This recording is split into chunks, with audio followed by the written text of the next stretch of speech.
I just wanted to say, if you guys find this episode to be too long, you're not going to listen to the end. I get it, but please, if you're going to do one thing, please go to the description of this episode and click on the link about local anesthesia. We're going to get to it. We're going to talk about it, but if you like aren't going to listen to this episode, please, please, please, please, please read this article. It could alter your life. I think that it is like negligent, like criminally negligent, that doctors aren't all trained on this.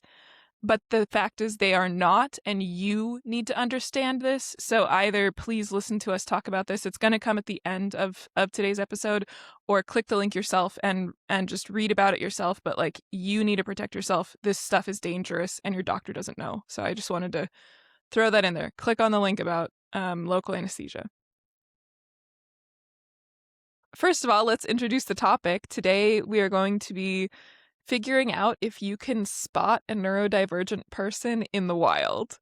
Obviously, we're not saying you can diagnose people this way, but, is autism radar a real thing? Is ADHD radar a real thing? Like, when you just get that sense that someone else is neurodivergent, maybe you haven't even spoken to them before. Yeah. Is it real? That's We're so going to be funny. jumping into the studies. That's so funny. I use that term like I have like ADHD radar. But I feel like it's more of a sense than an actual uh like physical manifestation. This is how did you come across it? Like what sparked this one? This is just a a random collection of my prior knowledge, basically.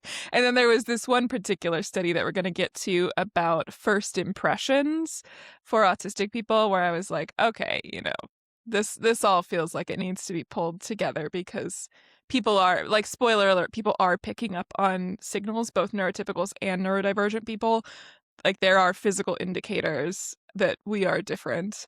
So let's talk about it, because it is a real Yeah. thing. Can you spot ADHD or autism in a stranger? Do we look different? I'm curious if this is going to validate my assumptions or steer me wrong. Yes. Okay, let's get into Yeah. the quick life update. Yeah. I mean, first of all, it's good to see you, Tara. I've missed it. We probably, I think we took like 2 months off, just like due to sheer chaos. Yeah. Nice to see you again. It's good to catch up. What's new? Yeah, so with me, part of the delay in there was actually I had gone on a trip to Glasgow, and the hotel that I was staying in caught fire. I saw that And in the so my news. laptop and everything was in there. And so I had to, like, buy a new laptop, and can't really record without equipment. So that was a part of it. And then also in that time, I ended up quitting my tech job.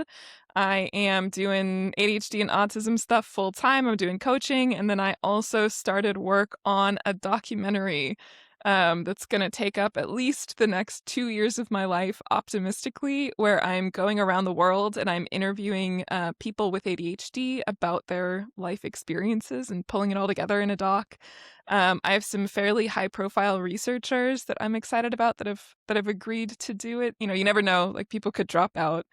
It's never a sure thing until contracts are signed and the footage is filmed. But as of right now, I have some really, really cool people that I'm going to get to interview from every continent, which is really exciting. And if you would want to contribute, if you want to tell us about your experience in your country, if you have thoughts about the medical care that you receive for ADHD, or if you have thoughts about it is going to get into POTS, mast cell hypermobility, like dysmenorrhea, all of those things. If you want to shoot me an email and talk about your experiences, I would love to hear about it, because that's kind of the whole point of this, is looking at how our experiences differ and are similar based on the countries that we're in. And spoiler alert, there's a lot of similarities in a negative way, in the sense that, I think a lot of people have grass is greener syndrome, where it's like, actually, I'd get better ADHD care in another country. And in a lot of cases, that doesn't seem to be true. So Wow. it'll be a really interesting very long documentary that's going to take a lot of my time. That's super fascinating. I'm so glad you're doing this. I know you've been like on that journey for a while, trying to figure out like what is care like in other countries, and I think your certification was from a program in London where you uh, Right. got certified there. Yep, I did ADHD Works, which is a UK-based ADHD coaching program, and I picked that one because it was made by a woman with ADHD for ADHD, as opposed to some of these other programs are like altered life coaching, and so it wasn't Yeah. necessarily made with us in mind from the ground up. So I do have a lot of like European coaching connections because of that, as opposed to like American. Well, it's cool because also like as the world's on fire, and especially like as America is on fire, it's like it's compelling, like the idea of going to another country, but like we have disabilities and we have like needs. So like what is it? It's a big question. Like super curious what it's like in other countries. So it's cool that you're making those connections. It's cool that you're inviting other people to be part of that journey as well. Regarding your coaching, getting your coaching stand up to kind of full time, like are you taking on new clients? Yeah, I absolutely am. Although I don't want to make the podcast like a plug or anything. So As long as we're talking about it, it's good for people to know if you're taking if people on. if you're compelled, you can find me on the internet. I'm not trying to like plug myself here, but I'm sure you can Google me and find my coaching practice. I mean, yeah, as long as people listen to us talk, it is our podcast. So, um, not that you have to, but just in case you're curious, Tara Yeah. is taking clients. Thanks. John's out here doing marketing for me. Well, John, you had some life updates as well. You read a very important book. This book, so this book was like I read this over the past couple months, audiobook format, which is a good way to read this book. It's called Why Can't I Just Enjoy Things by Pierre, I think it's Novelli. That's how you say his last name. And it's interesting because it's the UK perspective a little bit. He's from the UK, but there's so much like this book to me hit home. Highly recommend this book to everyone listening. It's so good. But for me, it's like it was like reading a book about myself. I've related to it so much. He talks about because he's a comedian, and which is it's actually made it really accessible because there's all kinds of like really interesting sort of inside jokes or like he's able to poke fun at himself and point out just these really interesting ways at which autistic people see the world or how we're like different or how like other people see us differently in a way that never feels like punching down, that never feels like judgment. It's so well done. It's like he's able to poke fun at something that's just awkward about us, that like or awkward about other regular people, and just unpack why it's that way. And he's because like what's so good about the way you wrote it is, first of all, he's a comedian and he was like diagnosed in his 30s. And so he's already like lived, a substantial amount of his adult life. And as a comedian, part of like he was a comedian is like learning to observe other people and like, making commentary about how people are different. That was a point of his comedy. And he just got really great stories. We could do a whole episode on just like my review of this book alone. It's so good. One of the insights for me is like I picked it up because again, like, we have autism ADHD podcast, and like I'm diagnosed ADHD but never really like sought out like an autism diagnosis, and just didn't think it mattered that much just because like as a neurodivergent person, it's like I want to raise my kids the right way. I want to be informed, but reading this book is more about the autistic perspective, and I was just interested in it because I thought it was an interesting title. And almost immediately I was like, oh my God, this guy is describing me in a story he was telling about like autism and like the differences and all. I was like, oh my God, this is like, I'm relating to this so much more. I told my Tara, I was texting you about this where I was like, holy shit, only to solidify like, okay, maybe there's some autism. It's like, oh, this, whatever this guy's describing, I've got. Like the way he's describing is like, okay, I'm this form of autism, which is like level 1 low support needs, but like there's obviously more nuance to it than that. Um, to the point where I'm like, the whole time, has it just been autism? Like, do I even have ADHD anymore? Right? But we've talked about this before, where it's like you treat the ADHD medication, that some of the autism traits come out. But it's like it feels, in retrospect, so obvious. I was talking to my partner about it, and she was like, "Oh yeah, obviously." And it's just like one of those things where it's like this happen. When you get an ADHD diagnosis, this happens. We're like, "Oh, I'm telling you, thinking about like all of my life, and oh, I'm not crazy. Like I do think differently, and ADHD explains so much of these scenarios." Well, now that I read this book, I'm like, oh, yeah, this is clearly autism. This explains these other scenarios. It's just like, oh, yeah, So it's you're been there the whole officially in time. the ADHD club? I didn't get a I'm not officially, like, I wouldn't say officially, like clearly from a Well, self-diagnosis we're perspective, fans of self-diagnosis here from a too, from a for many self-diagnosis, reasons. Yeah. yeah, from a self-diagnosis perspective, I think it's very clear that yes, I'm in that camp. I don't think I would have to convince someone at this point. You know what I mean? Welcome to the club. So all that is to say, yeah, I definitely feel like a card as a card carrying member as much as you can without a formal diagnosis. So It's funny. I was talking to one of my former coworkers. Shout out to Ryan. Thank you for being a listener. And he was like, "When is John gonna realize that he's autistic?" And I was like, "Soon." yeah, yeah. Well, it's He's but been like texting me about it. that's great. That's hilarious. That's so fun. That's so fun. We should have him on the show. Um, but no, it's like it's one of those things where it's like, yeah, especially reading the book, it's like, oh, it's been there the whole time. But I never like it never seemed like a thing that he this is what's so good about the book. He talks about this too, whether or not to get a diagnosis and how much it matters. And we've talked about this. It just never seemed like a thing. It's like, okay, I've already got ADHD. I've already got the podcast. I'm already seeing the differences in my kids. Like, yeah, how much do I really need to go down this rabbit hole? And so I read the book and I'm like, oh yeah, no, this really, this, it's one of the things where it's like, the more you know about yourself, the more you know about how you see the world differently, the more affirming it is. Like, again, what I love about we do this podcast and we get really great comments most of the time is being able to connect. It's like, the more you see there are other people who see the world the way you do. And like, sometimes we're going against the grain because the world was not designed for us. And just knowing that there are other people that are like, either struggling in similar ways, succeeding in similar ways, like at odds with the world in similar ways.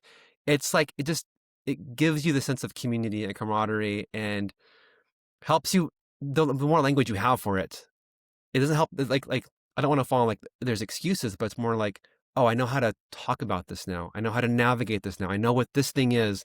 It's less like, I'm just one of those weirdos, but it's more like I now have better vocabulary for how to describe my needs. Like, you talked about this, like autistic burnout can look like depression, right? And so like, God, Yeah, when I there's a, realized I was autistic, I was like, I don't think I've ever been depressed in my life. I genuinely don't. I think it has been burnout every single time. Now, at the there's, time, I thought it was depression, but in hindsight, I don't think I have depression. yeah, again, just like, rave about this book. There was a chapter in this book where he talks about, autistic burnout and what it looks like, what it feels like in depression.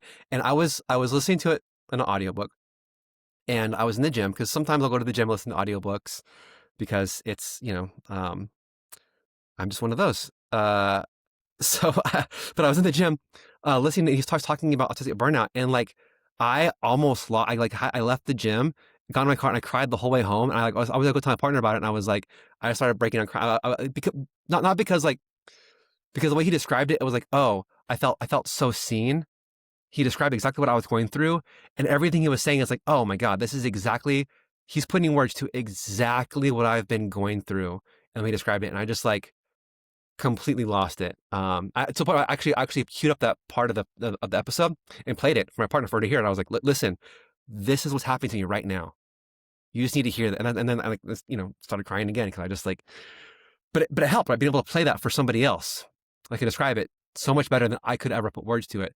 It's those kinds of things that make it really worth exploring. Um, Whether it's self-diagnosis, the what diagnosis looks like, the vocabulary, like things that can help, things that we all experience similarly or differently. That's why it matters. So there are two things I'm curious if you're experiencing. Because one of the things that I went through at work is I kind of got the reputation of being the ADHD and autism person, and I helped sort of shepherd dozens of people through through the journey of getting diagnosed. So we have it kind of down to a formula at this point. But there are kind of two things that tend to happen with the autism diagnosis. And when I say diagnosis, I mean broadly either from a doctor or self-diagnosis. There are systemic barriers as well as reasons why you might not actually want to get a formal autism diagnosis from a doctor. So that's part of why self-diagnosis is completely valid. Also, there's research. Typically, if you self-diagnose, in almost every case, the person that believes that is correct. It's very, very rare for someone to self-diagnose and be wrong. Um, Actually, like when they do evaluate that. So anyway, the two kind of common things that happen are, and we talk about this in the diagnostic ladder episode, are you tend to get a flood of memories from your childhood. And I swear to God, I saw a study once, and I cannot, for the life of me, find it again. And it's making me feel crazy, like I hallucinated it. But I swear, they talk about it's a process called recontextualization, Mm-hmm. where you experience these memories that you didn't remember that you had from your childhood. It all comes back. And when you recontextualize it through the lens of autism, it can actually be as healing as like formal therapy, Mm. because you've basically had all these like question marks and loose ends your whole life. And when the autism piece comes into play, and you can explain all these little like weird things that you didn't even realize were open ends for you, and kind of close the book, like close the chapter, it's incredibly healing. So I'm curious if that has happened for you. And then the other very common thing in the short term is called skill regression. Um, so for whatever reason, basically when you become aware of your autistic traits, it's very common to start to present as more autistic, and this can be over the span of like 6 months or a year or whatever.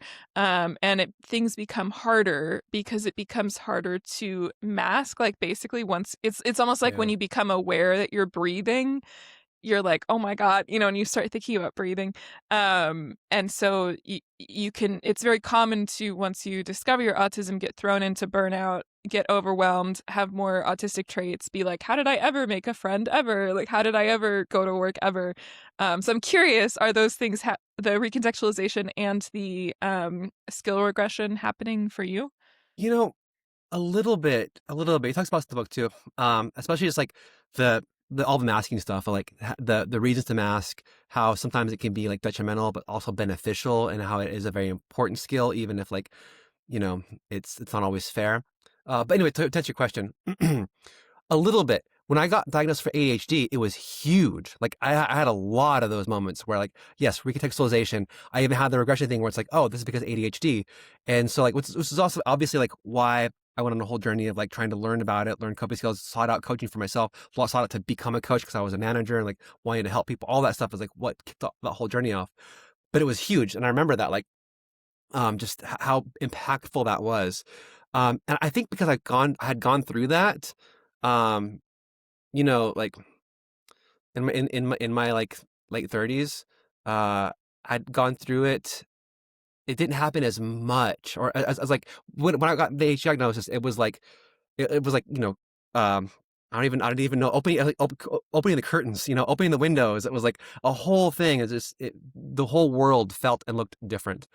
And they add medication to that. It was huge, right? Like everything felt, yeah, it changed everything, my understanding of everything.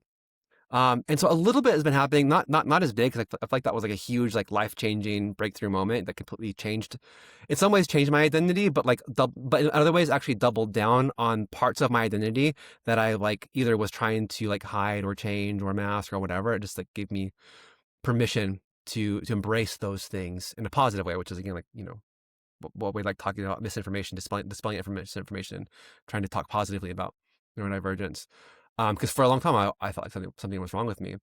With the autism thing, it wasn't as big. I didn't have as many of those like recontextualization moments. It was more like I'll think about something and I'm like, oh yeah, that makes sense, or this feels obvious that it was that. But I think because like I talked about this, I think, a little bit, even the last episode we had, which is like I'm always sort of trying to do this like self improvement, self discovery kind of thing, and so I didn't have as big of that. But yeah, there is a fair amount of self, uh, what is it, the recontextualization that is happening, and the regression. Also, I would say like a little bit in that the main thing that it's done though is like it's less about things that I'm like retroactively thinking about things, but it's helping put things into perspective. Like I'm realizing how big of a role burnout is, and I'm realizing how much like recovery and self care I need for certain things. I'm realizing the role of it, like just like overstimulation. All of this stuff that was just like things I kind of dealt with are like, oh, eye opening, right? It's like, oh, the things that I thought I was treating with the things that that I thought were kind of covered by ADHD or just like felt like side effects of my medication or something. I was like, actually, this is actually autism, is what this is. And so it just helps me like understand that stuff better. Um, and I don't know if regression is the right word, but what it's done is a little bit is like, and part of this is just maturity. I think part of this is like, getting older and not caring so much what people think about you, and some of that has to do with the masking. But like, I maybe give like less of a shit about things, right? And so it is that like, yes, masking is a skill that can be harmful and helpful at the same time, but also like, I just like there are certain things where I'm like, this just isn't worth giving a shit about. And sometimes that's a good thing. Sometimes that's a frustrating thing for people. I would say in a neurodivergent person's journey, particularly in an ADHDer's journey, there's kind of three big mind-blowing moments. There's the moment you get your first diagnosis of ADHD or autism. There's the moment you get the second one, which is the other one. And then the third is when you realize that your body is physically different. And so I guess with that being said, do you want to jump into how our bodies are a little different as Yeah, well? let's talk about this because this is another thing. I'm super curious to hear how this comes up because Yeah. like this he talks about in the book too. Again, to go back to the book, like the mobility stuff, right? And like for me, I have hypermobility. I didn't realize I had hypermobility until I started like reading about it and learning about it. And then we've talked about Ehlers-Danlos a little bit in the past, and I was like, I probably don't have that, and I'm still not sure that I do. But when I read the criteria for it, I'm like, maybe I've got a mild version of like of this. Yeah. We're getting a little ahead of ourselves here. The hypermobility is towards the end. Okay, Um, I'll hold my comments about that. okay.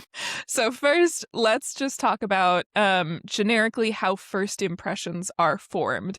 So these initial studies are not specific to neurodivergence. This is like basically whenever you encounter someone, yeah, everyone always is forming first impressions within the first moment of like meeting each other, right? And they tend to have evolutionary roots. So there are basically four axes on which we judge each other. There's how much of a baby face you have, how familiar your face is, how attractive your face is, and how much it resembles a specific emotion. So if you tend to have a baby face, people are going to, on average, believe that you are warm, but you lack power and competence, and it elicits an urge to be protected. Like people want to protect you, typically, if you have a baby face.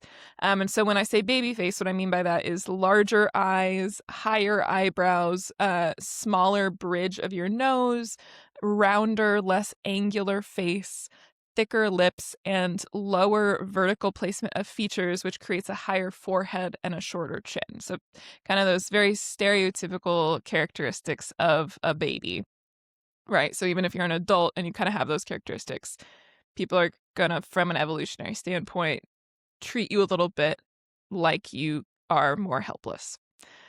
The second one is familiarity, whether that means that you have seen that person in particular before, or if you resemble someone that they have met in their past.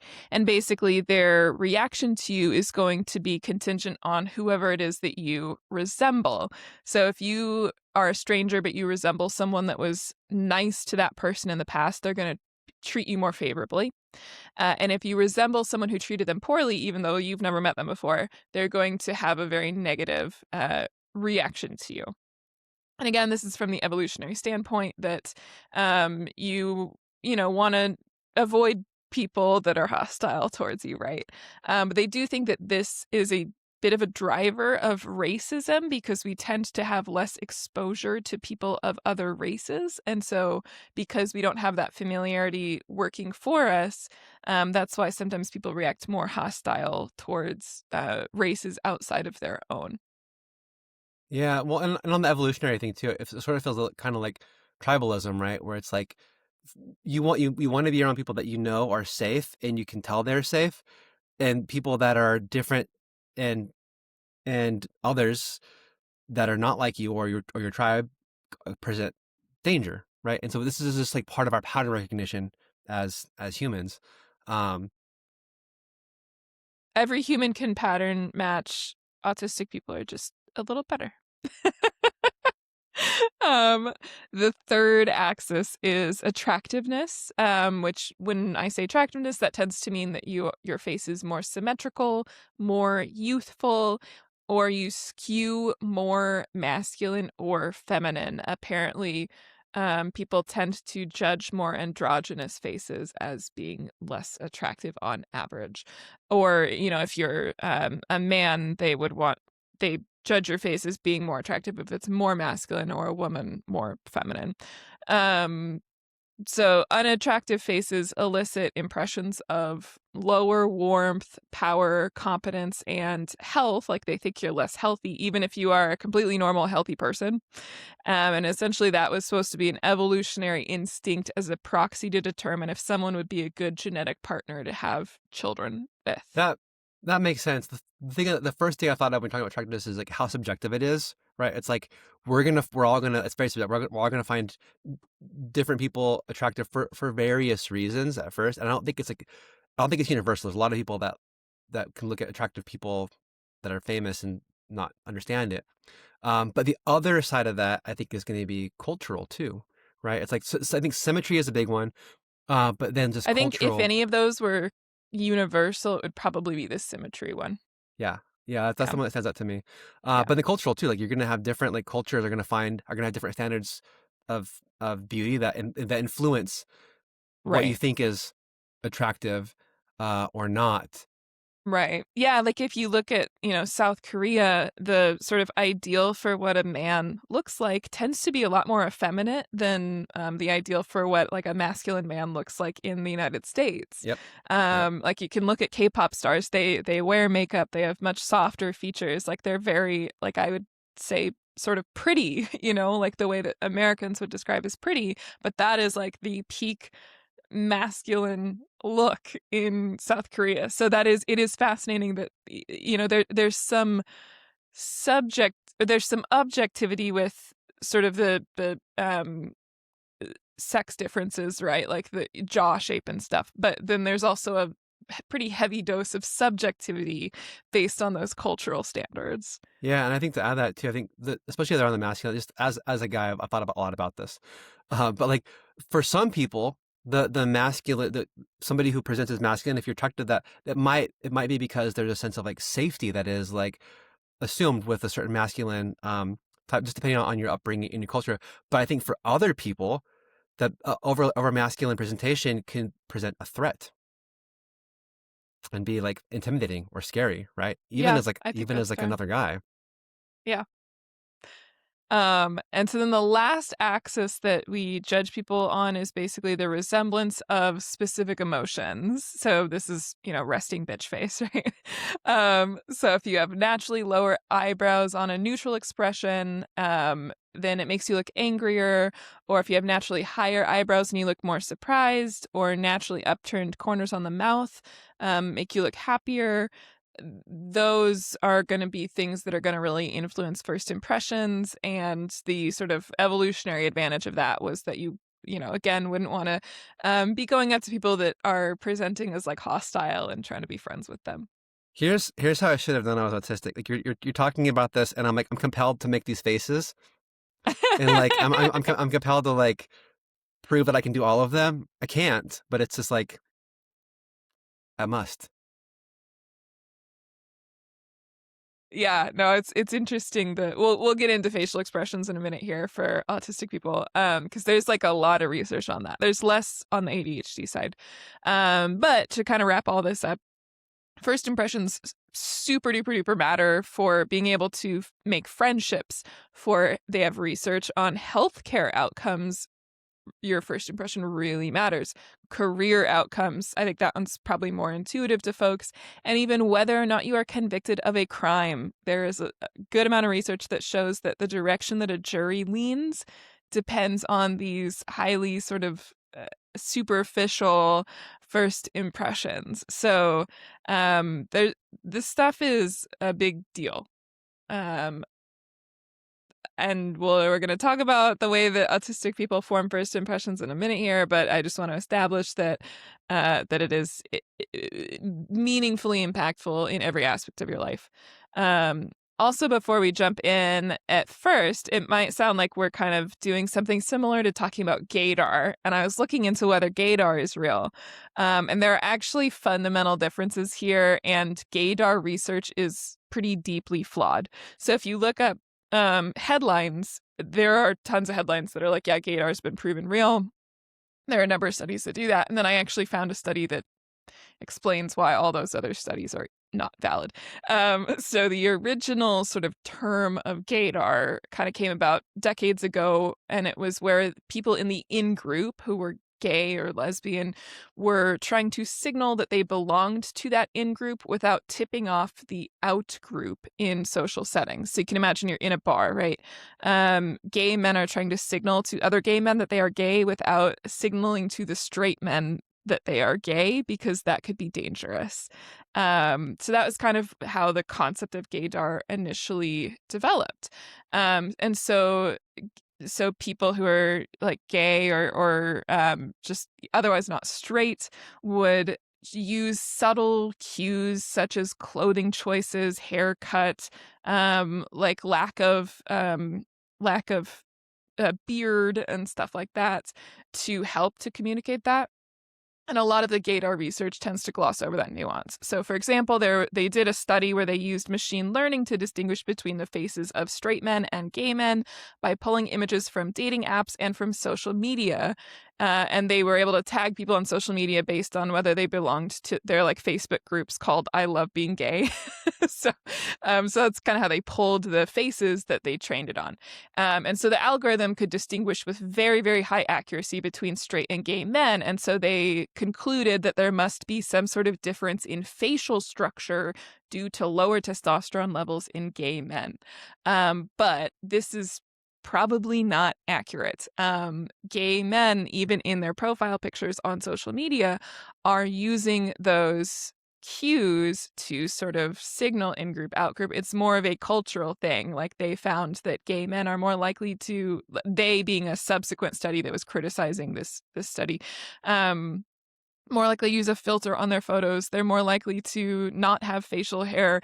Certain poses and stuff like that are more common. And so the algorithm was likely, because with machine learning, you don't know what it's measuring. It's just picking up on something.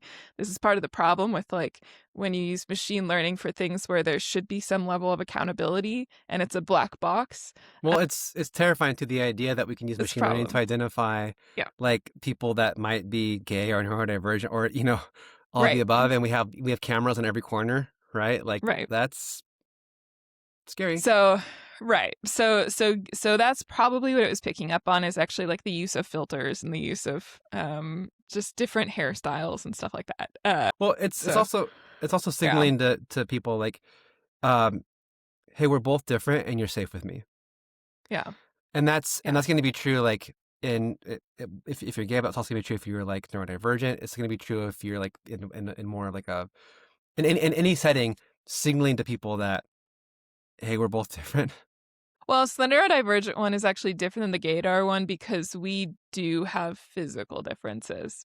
So that was kind of what I wanted to get at, is like this is separate because gaydar, there doesn't seem to be compelling evidence that like gay people look different, but there is compelling evidence that neurodivergent people do Interesting. look What? different, and it's not like us doing particular clothing choices or something to Yeah. signal in group, out group. Now that being said, a lot of neurodivergent people do dress differently, but like, or have different haircuts or stuff like that. Like I think we're probably more likely to have like colored hair or short hair so that you don't have to take care of it, or And but and that's not what these are looking at. yeah.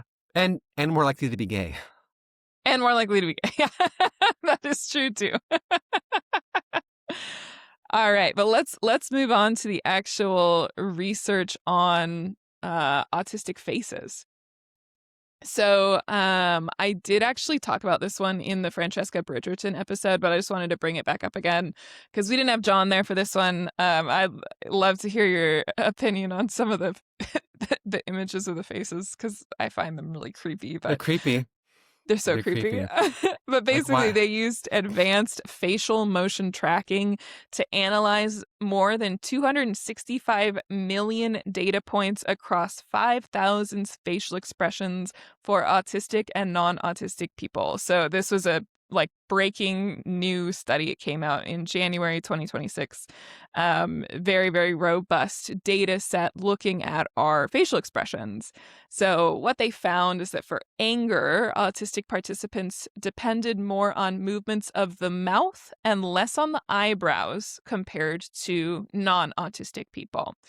For happiness, autistic people have a more subtle smile that doesn't reach all the way up to the eyes.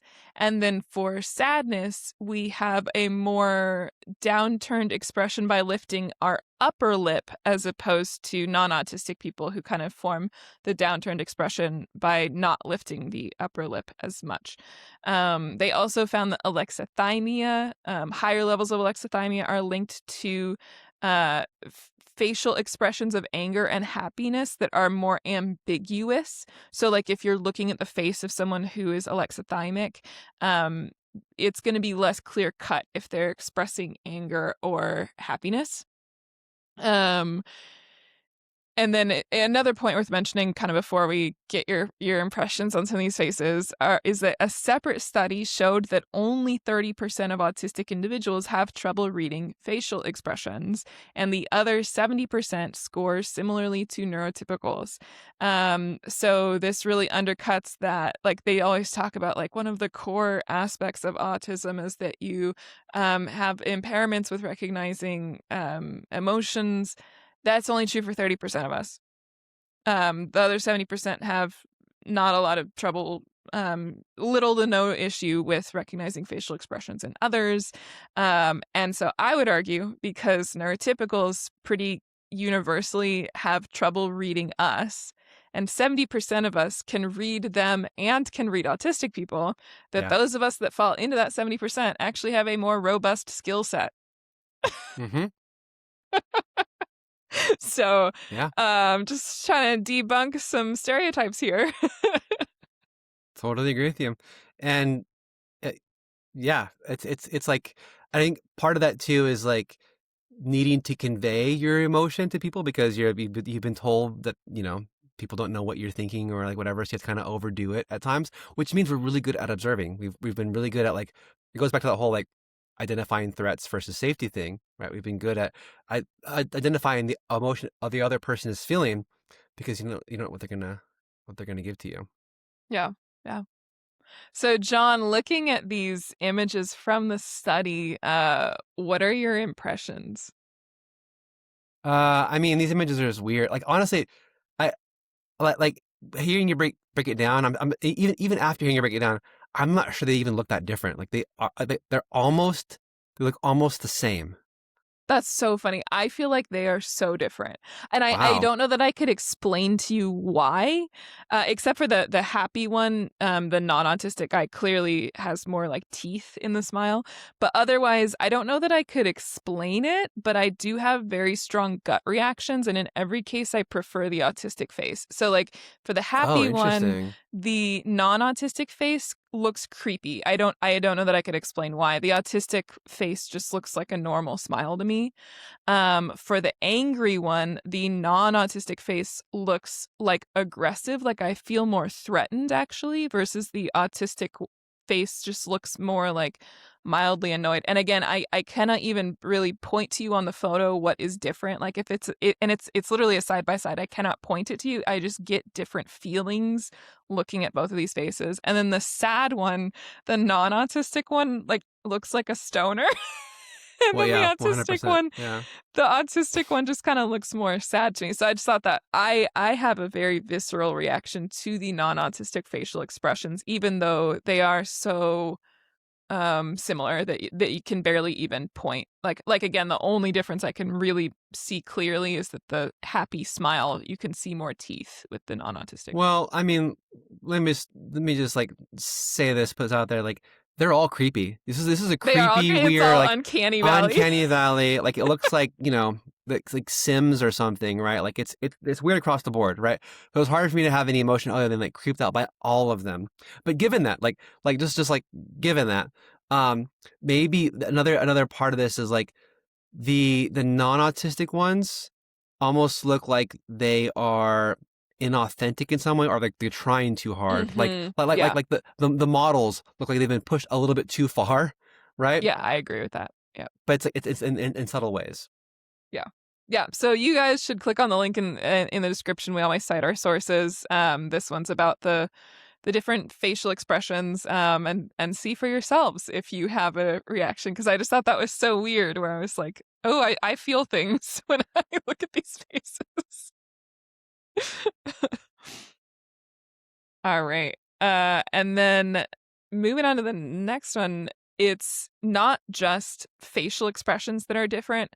Body language is also used in different ways for autistic versus non-autistic people.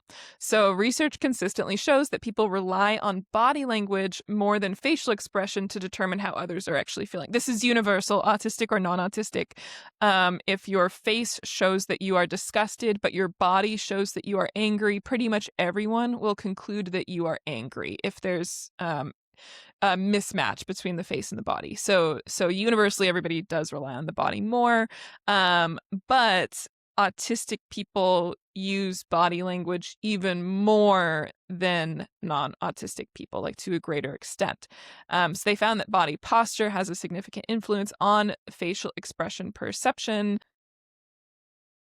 Yeah, so basically, they had some interesting conclusions about this. They thought that you know, this might be partly why like 70% of us don't have really impairment with reading expressions in others, because it isn't about the face, it's about the body.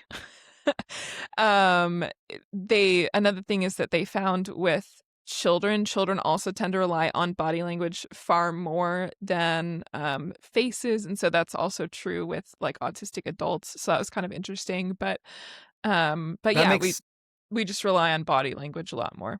that makes so much sense. I mean, because like you got to think of the idea that you're ever just looking at someone's face and the context for that. It's like it's doesn't it's a very new thing where like we're on these Zoom meetings all day, or like you have like True. Instagram and you have like opportunity to ever look at someone's face and form an opinion.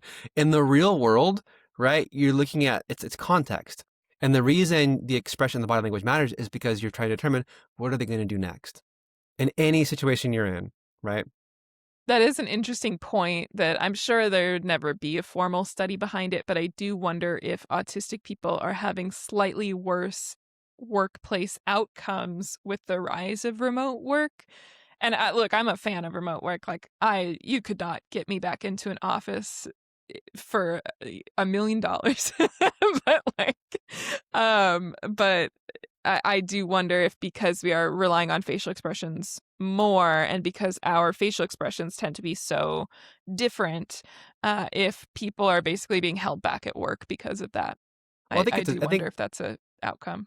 I think it's a trade off, right? Because like it could be is equally hard being in an office in an overstimulating setting in a lot of different ways. I think what I've found just like personally in being in remote work is like that it is challenging sometimes to like get on the same page or to communicate, you know, ideas. And sometimes that requires like more meetings. Sometimes it requires like more documentation, which is hard. But what I found is like on times when I get to be in person with somebody, especially somebody who I have a primarily remote relationship with, the dynamic shifts so much and we get on the same page so much faster. And it's like it's much easier to communicate. Um, than it is over. It is doable via remote, but like I feel like I make so much more progress when we're like I'm in person, um, than a primarily remote only setting. It's tough. I hate in person. I hate it so much. I think it is unfortunate that kind of the modern workplace, um, people love to act like it is objective, and we have, rating scales and ways to judge your performance, and that is just so not true. Like, it's so subjective, and I think people really do themselves a disservice when they pretend otherwise. Like, I'd rather people just admit, like, yeah, it is subjective, because then you're at least aware that there could be biases here. But I do wonder if that is harming autistic people. I don't have stats handy, but I think I thought I had seen some other people discussing research that neurodivergent people have been disproportionately impacted by the latest rounds of layoffs in a lot of these industries. I could see that. And that could be a factor. I mean, it's just one of those things where it's like you're damned if you do, you're damned if you don't, right? It's like it's because we're trying to mold ourselves into a system that is like inherently capitalistic and not fair and like looking for a certain type of person and does not always like think about differences, right?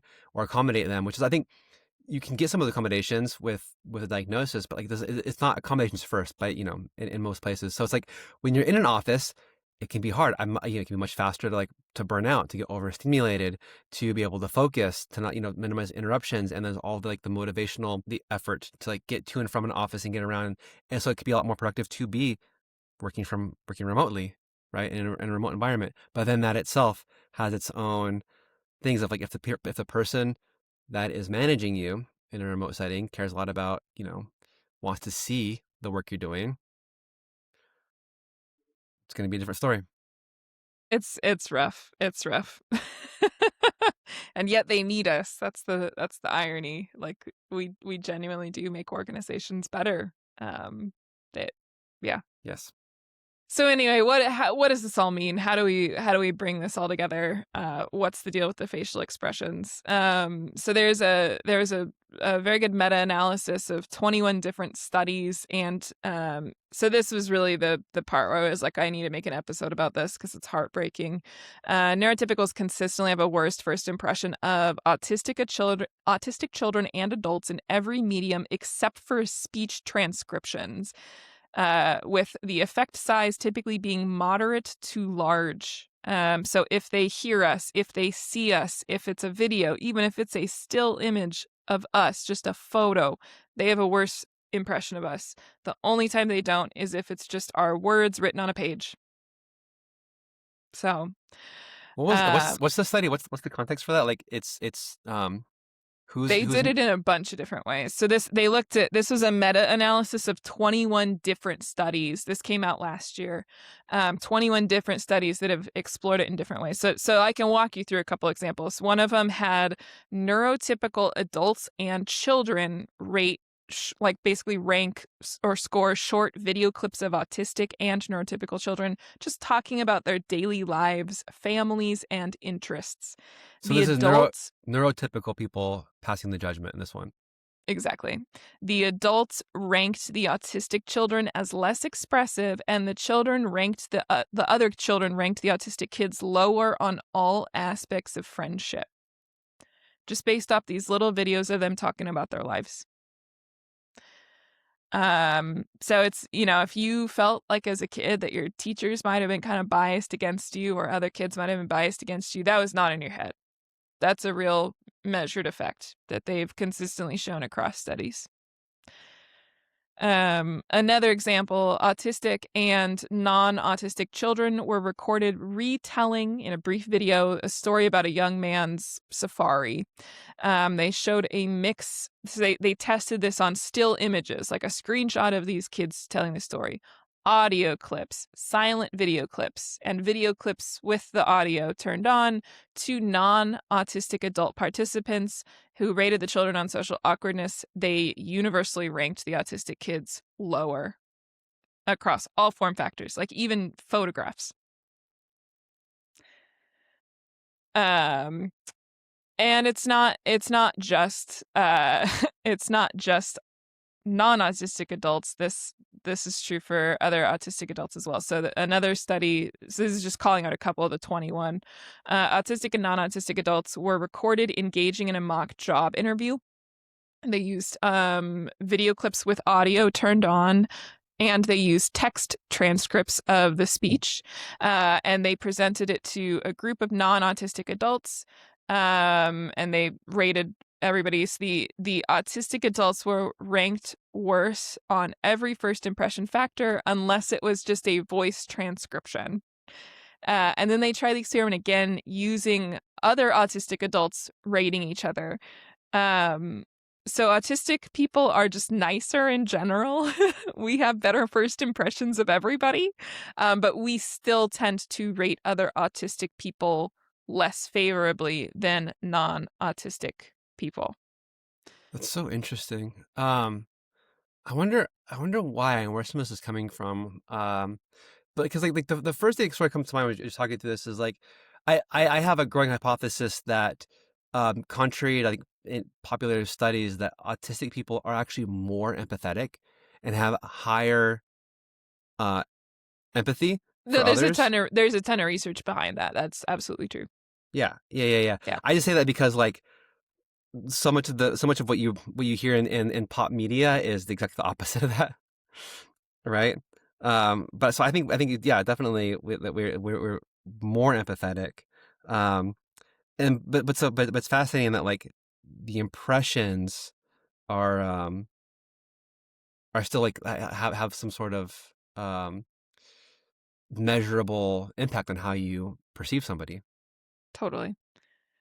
This one was kind of funny to me too. So they also did the experiment again with children telling the safari story, and they showed it to autistic adults.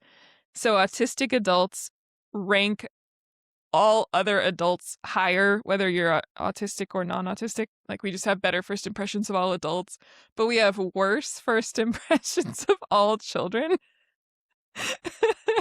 And again, they ranked autistic kids even lower, but we tend to also rank neurotypical kids lower than neurotypicals rank their kids. So we have Look, very poor first impressions of children. Look, as a parent and somebody that has to like go to many functions with other kids, uh, I get it. Like kids are overwhelming. Kids are overwhelming, and unpredictable.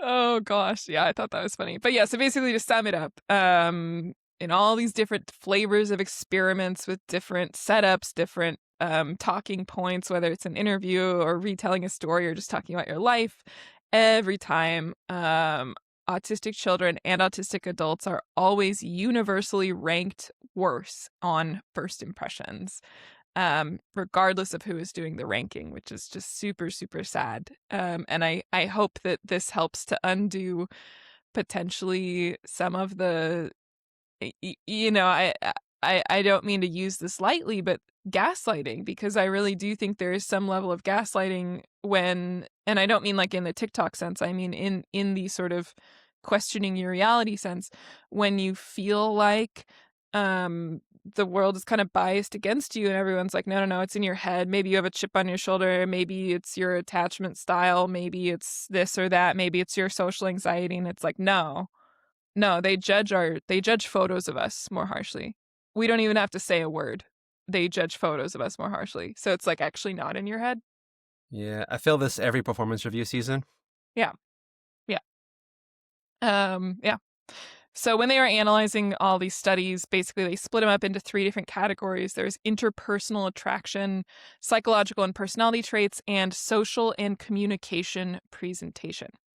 So people giving their first impression had the strongest reaction to autistic people on rating scales that pertain to social and communication presentation of autistic individuals. So basically, like, they really, really pick up on social awkwardness, getting along with others, spending time alone. Like that's that ranking scale. So they like immediately clocked us and docked us for that.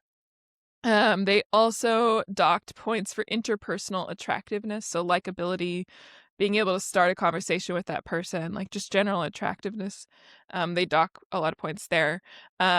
They did not typically dock points as often on items relating to psychological and personality traits like intelligence or trustworthiness. And so this is where it's also really, really weird. In general, studies show that people tend to really base their first impression on those personality traits like intelligence and trustworthiness. Like that's for neurotypicals judging other neurotypicals, that is one of the biggest influences of first impression. But that trend does not apply to autistic populations, even though they rank us pretty highly in those areas. So, in other words, a neurotypical who identifies another intelligent or trustworthy neurotypical will have a super positive reaction to them. But if they identify an autistic person who is intelligent and trustworthy, they're still going to have a negative reaction. Interesting.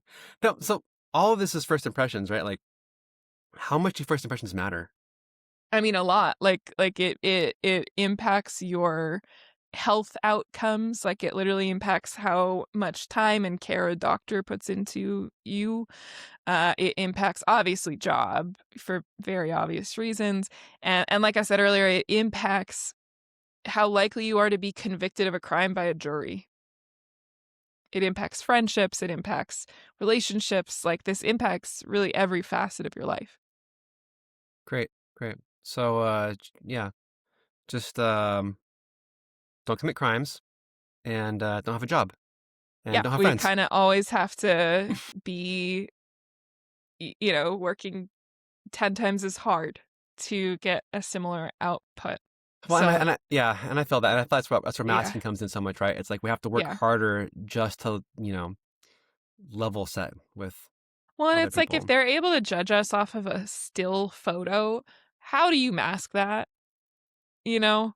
Like like to me it's almost like there's a futility in masking because it's like h- how do you Yeah, make your face look better in a photo if they're picking up on something, God knows what, that makes them think that our photos are worse, yeah, yeah, you yeah. I know? I can I can only imagine like in like social media, image based world where that is Yeah. like determining you are, especially the thing that worries me, where my head goes with this is like kids who don't know any better, looking at photos of other kids, um, and just being judgmental kids about it, right? And I, Without, I think one of the things that kind of pisses me off as well is there's so much research about like autistic kids are socially awkward and it kind of blames us, like it's like we have to do all these interventions to teach these autistic kids how to get along with their peers more. And like no doubt we do have communication differences, right? Like that is documented and stuff, but to some extent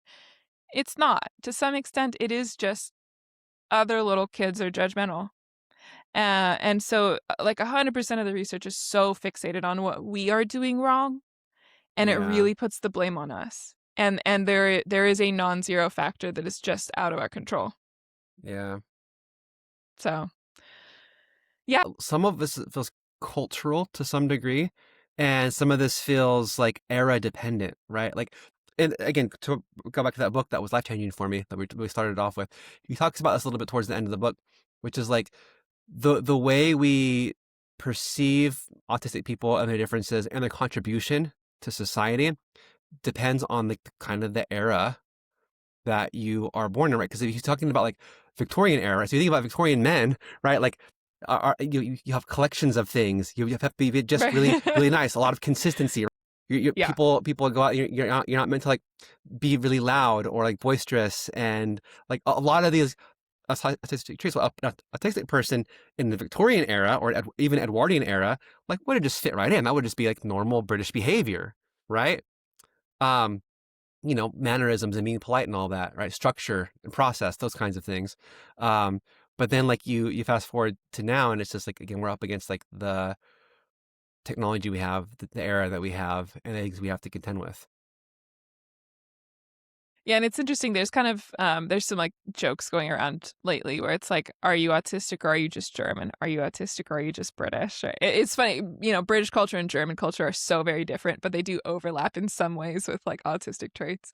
And there's this concept of like cultural. Oh, I can't remember what the actual term for it is, but basically that culture can sometimes mask neurodivergence, which can actually lead to delayed diagnosis. Again, whether that's self or like formal diagnosis.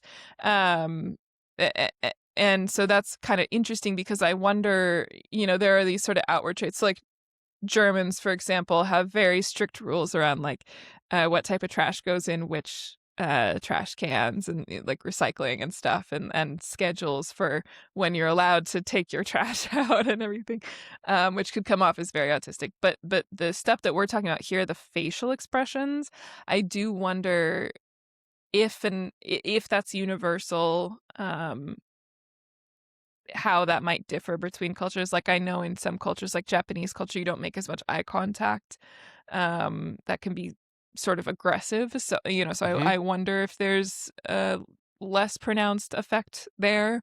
But there Yeah, is to some extent a universality of like smiles tend to be more universal, right? And sort of the yeah, uh, smiles reaching your eyes, like smiling with your eyes, that tends to be a more universal thing. And if we're not smiling as large, um, sometimes people perceive that as being superficial because when neurotypicals fake a smile and it doesn't reach their eyes, then it's like a forced smile. But for us, we just don't tend to smile as large. So, yeah. Okay. yeah. Next one. Yeah, yeah. So moving on, there's less of this type of research on ADHD. I think because ADHD is less stereotypically about interpersonal interactions, and that's sort of more of an emerging thing where they're like, actually, ADHD kids do struggle with making friends too. But so this was one study that I found where they took 233 children, ages 8 to 10, and let them basically play together for 3 hours. They were all strangers beforehand.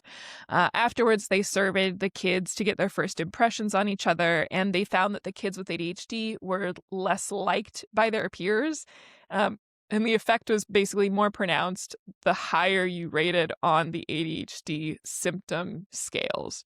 But then they wanted to try and isolate like what symptoms are causing this effect because ADHD isn't traditionally associated with like interpersonal challenges to the same extent as autism. So they had experts review the footage of the playtime. The experts weren't told if anybody had ADHD or who or whatever. And they ranked each child's emotional dysregulation just based on the behaviors that were shown in that 3-hour video. And they found that emotional reactivity, emotional dysregulation tracked very strongly with low peer ratings. And so they hypothesized that emotional dysregulation is the driver behind ADHD kids being rejected by their peers.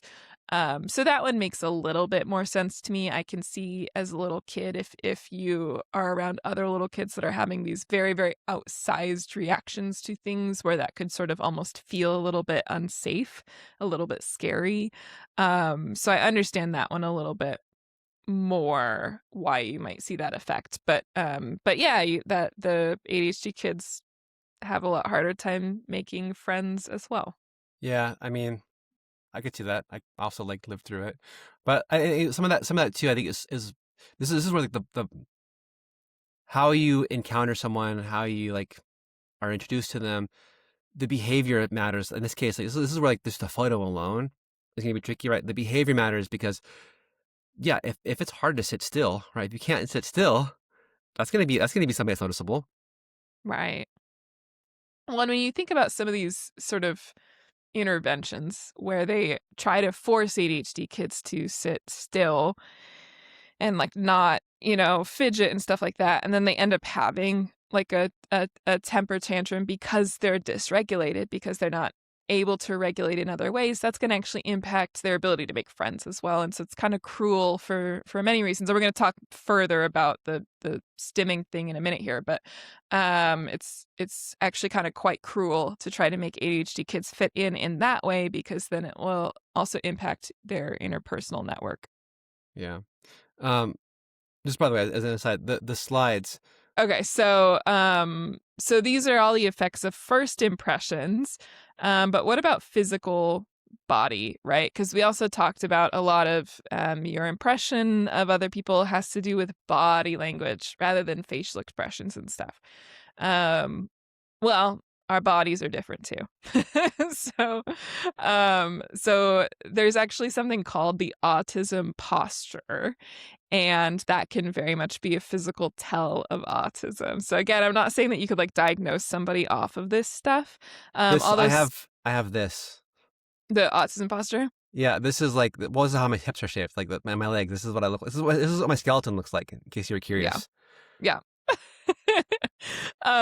Yeah, so like these are kind of common things, and it's kind of crazy that I think at a minimum, if kids are sort of displaying some of these, it should trigger an autism assessment. It doesn't, this is not enough to like diagnose you with autism, but it should sort of probably be triggering secondary assessments. And I exhibited a number of these, and they did not pick up on it as a kid. But Well, um, it's some not the physical thing is interesting too. This one what this is making me like think of. You asked earlier about recontextualizing like my life with autism, and actually the thing that just in reflection, especially seeing this one, the thing that I've actually been more spent more time recontextualizing isn't my own life. It's actually my family. When I once I realized, once I realized, oh, so much of what I'm experiencing is autism, I actually thought I've been thinking, reflecting less on about my own experiences, but more because of the genetic component. I'm thinking like, oh, my dad, my mom, my aunt, my grandmother. It actually puts a lot of their behaviors and a lot of things that they've done into a whole different context. Because like, oh, this is why this relative was like this, and the reason this made me think about it is my aunt definitely has a lot of posture issues, right? And I think, in retrospect, there's a lot of other things that are obvious, like my family members' behaviors and and then when you correlate the posture to it, it's like, oh, yeah, okay, now this is a much fuller picture here. Right. Yeah, yeah, this is all very common. Yeah, so, one of them is that you tend to favor one leg over the other, and you stand with more weight on that leg, and then that kinda throws off your whole alignment. So one of the things that wasn't clear to me when I was looking through some of this research is, we tend to have more sort of physical deformities with our feet and stuff, and I don't know if the Interesting. physical deformities cause the posture differences, or if the posture differences over time cause the physical deformities. Because when you stand misaligned over time, it puts a lot of, and in particular, many of us have a favored leg that can put a lot of sort of structural pressure on your body, which over time does lead to injury and deformity. So, and maybe it's sort of like a chicken and egg thing. Um, Now one of the reasons for this favoring one leg over the other can be that many of us have a slightly longer leg and one slightly shorter leg, and it's in most cases not abundantly clear. You could go your whole life and not know it, but if you went into like a professional, like a podiatrist or someone, and they measured it, it might be like a quarter of an inch or a half an inch difference. Um and sometimes it's more pronounced than that too, but for many people, you just would never even know that you have one shorter leg. And certainly I think non-autistic people have that too. That's not, like, crazy uncommon or anything, but But it is interesting, like how common like the mobility stuff is, right? Like the posture thing is we're getting there. That one's the next okay. slide. Yeah, well, I think yeah, posture is definitely related to that, right? So, This stuff is, I think, less mobility. This is but see, separate. Yeah. so like just reading on this list, right? Like everyone, like I guess we're gonna talk to you, right? Like, uh, the hunch or drop shoulders, which with protruding shoulder blades, uh, push out something curved spine. That one's interesting. Walk on toes. So like, do we know more about this? Like some of Yeah, these so attributes. Yeah, so one of them, the hunching and dropping your shoulders with protruding shoulder blades, and that kinda goes hand in hand with pushing out stomach and curving your spine. That is called a sway posture, sway back posture. Um, and some of these are potentially related to autistic people on average have lower muscle tone. Um, so interestingly, a small study, and I don't know how reliable it is. It was a very small study. So consider it initial directional information found that speaking autistic children are more likely to have the sway back posture with the shoulders and the stomach. Um, Non-speaking children, on the other hand, who have autism are more likely to toe walk but have normal posture. Now, both groups had reduced motion in their ankles, which means that toe walking is not caused by differences in ankle motion. So they hypothesized that toe walking is actually influenced by sensory differences and a drive to decrease uncomfortable sensations when your heel meets the ground, because obviously the pad of your foot is like less contact with the ground than like your whole heel and pad. And so if sort of walking causes sensory stuff, you're going to want to put as little foot on the ground as possible. And part of why they Okay. hypothesize that is it gets the toe walking becomes more exaggerated when children are overstimulated or when they're playing. And so that's where they thought it was perhaps a little bit more behavioral than structural. That's interesting. Um, That one, I was asking about that one. It's fascinating because like I definitely see this in my kids. Like my son, like he does this. He like toe walks, but he's extremely athletic. Like this kid is like bonkers athletic and just like jumps off of things, climbs on things, very, very, very like in touch with his body.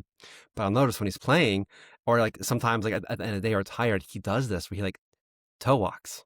yeah. Yeah, I used to toe walk when I was a kid too. They wanted to cut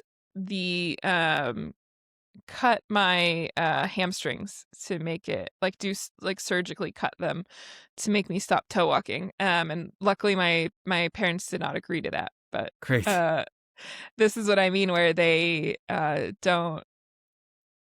That should have triggered an autism test, but it didn't. Well, see, this is where knowledge and advocacy matters, right? Because and this is the reason I tell a story is like because I don't know like it's nothing to be afraid of. When I see this happening in my kid, I'm like, oh, that's normal behavior. Like my response is like, oh, that's normal. You know what I Yeah, mean? Like I'm not looking at yeah, like it's a problem, right? But I have a reason to believe it's normal. It's because I also like this is all normal for me, right? So yeah.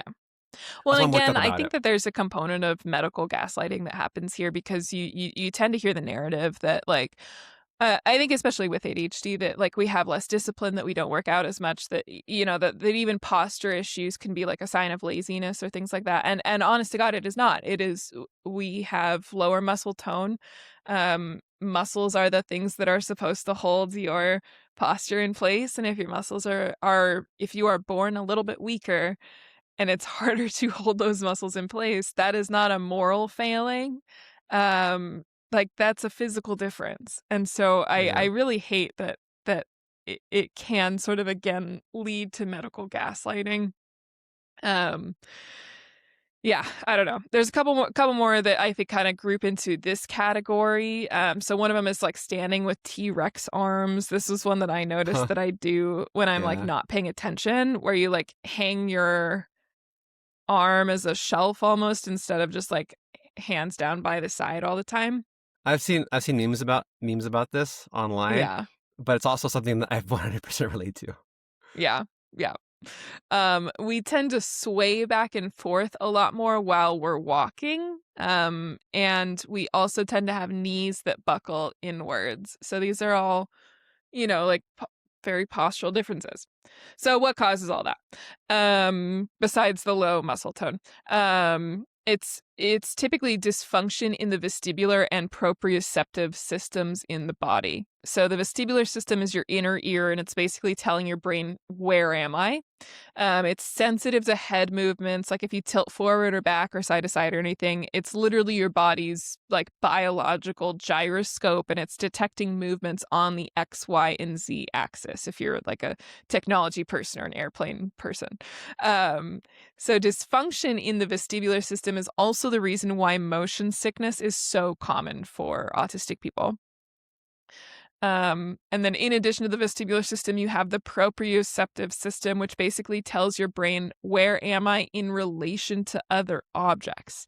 So it determines how far away you are from other things, how much pressure you're feeling if you're in contact with an object, and the positions of your muscles and joints relative to one another. So if the vestibular system is your gyroscope, then your proprioceptive system is like your depth and pressure sensors. So that's why we are often very clumsy. We bump into walls, we injure Yeah. ourselves. We're essentially self-driving cars with like half as many sensors as the other self-driving cars. And that's also why people will feel a lot of times comfort from like pressure of weighted blankets or things like that. Because if your proprioceptive system isn't very sensitive and you don't fully know where you are in space, then a more strong signal, like an unambiguous signal, is going to be more calming to your system because it's not just a light blanket, it's like a heavy blanket. It's like, you are here. I So, love I love a good weighted blanket. Like I've been sleeping with I have trouble sleeping. Like I can sleep without a weighted blanket. Like I have weighted blanket every night. Like the more weight for me, the better. I like a good. And it was one of the things where like I saw ads for it, like whatever, and then I finally got one, and I'm like, oh, this is for me. A weighted blanket. I have one that's like knitted because I had one before that was like you've seen the ones that fill with beads or whatever. That one makes me too hot and sweaty, so I got one that has like knit, and so it's yeah. super heavy, but it Is it like the breathes. Barabee? Yeah, I think it is. Yeah. I got those. Yeah. We are not sponsored by Barabee. Yeah, I got the ads for that one too. I got that one too. Yeah. It's pretty nice. But this is the one thing I was thinking about is like this has to like if this is a balance, right? This is like to use you say we're clumsier, right? Like I'm always walking into walls. And I always like it's one of those weird things like it's like you don't think of and this is again what's another thing that's like more affirming, right? It's like you learn that um autism has these like physical manifestations that could influence like how you stand, your posture, and your balance. And that we can just like kind of be clumsy running into stuff people. Uh Yeah. it's wild. Yeah. And I'm a person like I used to go to the gym like for 4 hours a day, right? Like I used to do that at a point in my life. And so like people can be autistic and have ADHD and go to the gym a lot. And you know what else happened? I injured myself. Mhm. Yeah, and we'll talk about it in a minute. You probably injured yourself a lot because of hypermobility, but for this, just to wrap up the vestibular and proprioceptive systems, this stuff is important because they can be really effective targets for therapies that will help autistic people to feel better. So it's obviously very common for autistic people to also have ADHD. We talk about that all the time in the show, with studies suggesting that up to 80% of autistic people also have ADHD. So it's very, very, very common.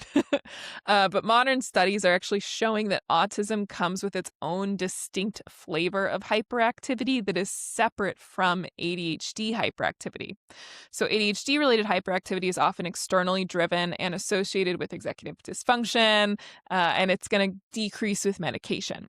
But the special sort of autistic hyperactivity is predominantly sensory driven and it's linked to difficulties in sensory processing and self regulation from the differences in your proprioceptive and vestibular systems. So, in this one particular study, they tried giving autistic kids vestibular and proprioceptive exercises. So, the vestibular activities included swinging and spinning, bouncing, those types of movements that involve changes in the head and body orientation to help enhance spatial awareness, postural control, and overall sensory integration. So, they essentially provided a controlled way to experience sensory input. The proprioceptive exercises included weighted activities, deep pressure exercises, and resistance based movements to help improve bodily awareness. This study, as well as a couple other prior studies along the same lines, found that these types of exercises were highly effective at reducing sensory issues, improving motor function, and reducing hyperactivity. So, this is why it's so damaging to engage in therapies with autistic children that are meant to reduce movements like non harmful stimming. So, it's one thing, some kids, their sort of stimming and sensory dysregulation, they go and like hit their head on a wall repeatedly. Like, yes, obviously, you want to like redirect that behavior and eliminate that. But non-harmful stimming where they're not causing harm to themselves or others, and it's just sitting there rocking or flapping or something like that. There are a lot of sort of therapies out there that are meant to make you like stim smaller or redirect it. And, kind of what you were talking about with the masking, there can be a time and a place. Like I can understand learning it for like a job interview, but to do that every day in a job, every day of your life is a very different thing, Takes a toll. and it causes anxiety. The biological reason for stimming and fidgeting is because your body doesn't fully know where it is in space, and so when you're doing these behaviors, that's a really good way for it to calibrate. Like, I don't know if you know, when cats are about to jump off of like a ledge somewhere else and they kind of move their head in weird ways, it's because they're triangulating the distance. Like, our movement helps your body to triangulate where it is in space. And so, like, these stimming and fidgeting behaviors help your body to be able to have a better sense of like where it is. And so, when you're reducing stimming and reducing these activities, you're taking away that sensory input. It's going to cause anxiety. And I don't know if there's a specific study about this, but I would hypothesize that it would also increase your injury risk because you're not using and training those systems. And so you're going to be more likely to injure yourself. Well, see, yeah, that's crazy, and I love that take of like it's calibration, right? You're calibrating your surroundings and your environment, and that like I love that because it gives purpose to the stimming, right? It's like if we already have these like issues with our sense of balance and our sense of place, and our posture, it's like we have our own built-in mechanism for course correcting that. And that's important to know, especially as we're environments where we feel like we have to mask that out. Yeah, we're masking out a thing what we internally have to course correct some of these other issues we've got. Um, and again, I love that it gives, all the fidgeting and stimming, uh, purpose. Yeah, crazy. A lot of times our behaviors do have like a biological basis, you know? And so the more you try and like mask and the more you try and cover it up, like, again, obviously, because the world sucks, as we covered in the first half of this, Yeah. um, there can be a time and place for to be able to have gainful employment and stuff. But I think just really being mindful of how often you do it, knowing that you are essentially taking some amount of damage when you're doing this. Like, to me, it becomes an equation. Does it make sense to take damage in this particular situation, by not engaging in natural behaviors? And sometimes the answer is yes. Like, again, job interview probably does make sense so that you can land the job and make money and stuff. But if it's like in a friend group or something, does it make sense?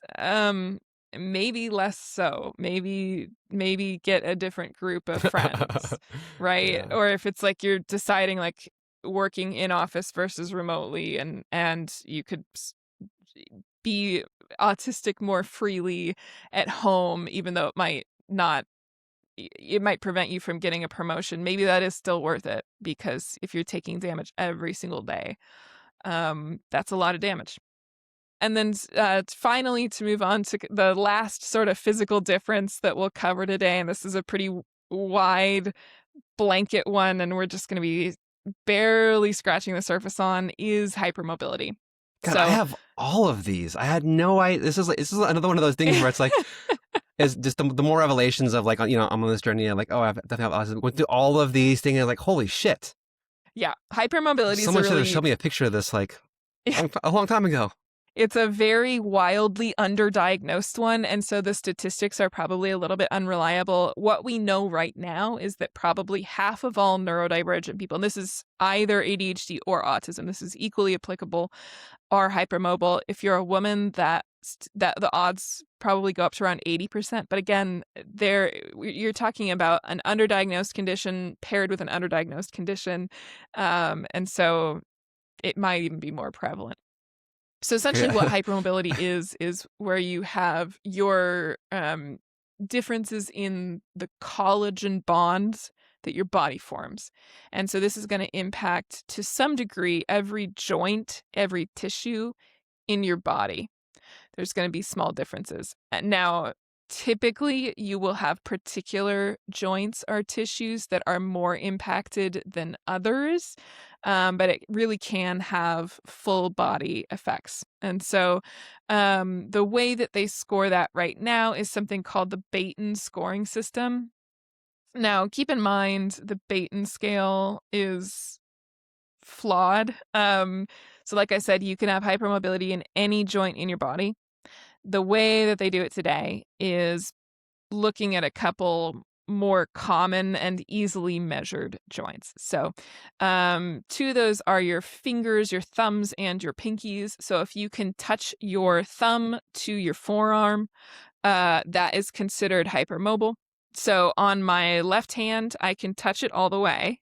On my right hand, it's just like half an inch away. And so, like, technically, because the Baton scale is very rigid, that's technically not hypermobile, even though I'm like half an inch away. You know what's funny? Like just reading through these things, all of this hypermobility stuff. It's like some of these things were like party tricks for me for a while. It's like, oh look, I can bend Yeah, this weird way, right? yeah, yeah. So the next ones on the Baton scale are the pinkies. If you can make a 90-degree angle by pulling your pinky back, that is another point. So basically, you get a point for every joint. So left thumb, you'd get a point. Right thumb, you'd get a point. Left pinky, you get a point. Right pinky, you get a point. If your elbow can go past 180 degrees, if it bends backwards, you get a point. So my elbows are not hypermobile. Knees, if they can hyperextend backwards. So when I first had this assessment from my neurologist when I was getting a POTS assessment, he looked at all of these and he said, I'm definitely not hypermobile. I can do the thumb thing, I can do the pinky thing, but because the thumb was just barely off on the right side, I didn't get a point for that. And I didn't get a point on the right hand side pinky because it's just barely off. So I got 2 points for my left hand. Looked at my elbows. Elbows are not hypermobile. Looked at my knees. Knees don't look hypermobile. Here's the trick. I went to a physical therapist after about a year of like injuring myself with regular physical therapy. And the way that she had me test the knee is I put my leg up in her lap, kind of extended, and then she had me flex my quad, and with the leg just relaxed. And when I flex my quad with my knee elevated, my knee actually does bend backwards. But something that's very common with hypermobility, that's kind of a misconception. Everybody's like, oh, you're super flexible and double jointed and stuff. A lot of us are actually incredibly inflexible. And the reason for that is because your joints are meant to hold you in place. And like that's the whole purpose. But if your joints are kind of wobbly and jello like, then a lot of times your muscles adapt and will become super tight and rigid to do the job of the joint, even though the muscle is supposed to give motion and the joint is supposed to hold it all together. So then the muscle is both doing the motion and holding you together. And so one of the ones on the Baton scale for spine is that you can touch your toes. I've never been anywhere close to being able to touch my toes. But my spine is still incredibly hypermobile. Well, My knees, the muscles were again being very rigid. So when I stand up, I look normal. My knees look normal. That doesn't mean my knees are not hypermobile. It's just that my knee muscles, like the muscles around it, adapted to be super tight and hold it in place, like lock it in place. and Um, cue chronic pain. Hello, chronic pain. right, right. Why is this here? Why are my muscles so tense all the time? And why do I carry so much tension? And why do I have so many low back aches and shoulder pains and all these other weird things? It's because of all this stuff, right? It's because of like all of the hypermobility and the joints being like super jello that we have all of this other Right. issues. Well, and some of it's very counterintuitive. So, POTS very commonly goes along with hypermobility. That's where your brain doesn't do a good job of pumping blood back up. It's not good at combating gravity. And so a lot of us have neck and shoulder pain, right? You would think that that's because of posture, and in part it could be. But with POTS, it's oftentimes not. It's called coat hanger pain. And it's because what's happening is your blood vessels, again, are a little bit elasticy. That's part of why they're not good at pumping it back up. This is in tandem with other like chemical differences that go along with mast cell. This is a very complex thing, and we're really giving you like the 10,000-foot view. So just know there are layers to this. But TLDR, your body when you're sitting up is not pumping blood up to your shoulders and neck effectively. And so then they kind of charley horse and start to produce lactic acid. And so it's actually not a postural issue, it's a blood flow issue when you tend to get that coat hanger pain. And it's oftentimes alleviated by just lying down and not so much by like changing your posture. Like, spending a bunch of money on like an ergonomic chair and stuff might not actually fix the pain because it's from gravity, it's not from your posture. Because you just need to lie down. You just need to lie down Yeah. and take a few minutes for yourself. And let gravity stop pulling all the blood into your Yeah, feet. crazy. I love this description, by the way.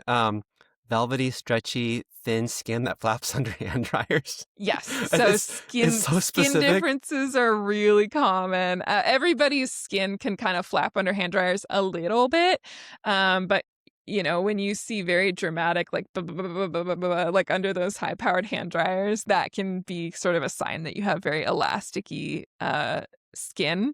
Now, some people with so hypermobility kind of goes along with Ehlers-Danlos. It's all this sort of spectrum of different flavors of hypermobility, and so some people with certain variants of Ehlers-Danlos, and I'm using hypermobile as a sort of a blanket term here, but people with certain variants of Ehlers-Danlos, their skin is like see-through, like you can like really see the veins and stuff. That tends to be a more rare variant, but in general, you do tend to see sort of stretchy skin. So when, I don't know if you've seen on social media when people talk about like, oh, ADHDers tend to look more youthful, and TikTokers come up with all these reasons where it's like, well, we're more whimsical and stuff. It's actually oftentimes because of this hypermobility component, because elasticy skin doesn't wrinkle as much. You can get some sagging and stuff, but you don't necessarily get wrinkles because it's so elasticy it bounces back. And so we genuinely do, in many cases, look a little bit younger. This is why I'm aging so well. This is why I Right. look so good. Like it's a double edged sword. Like some of the stuff we're describing, it's like, oh, chronic pain, and oh, I have no sense of balance.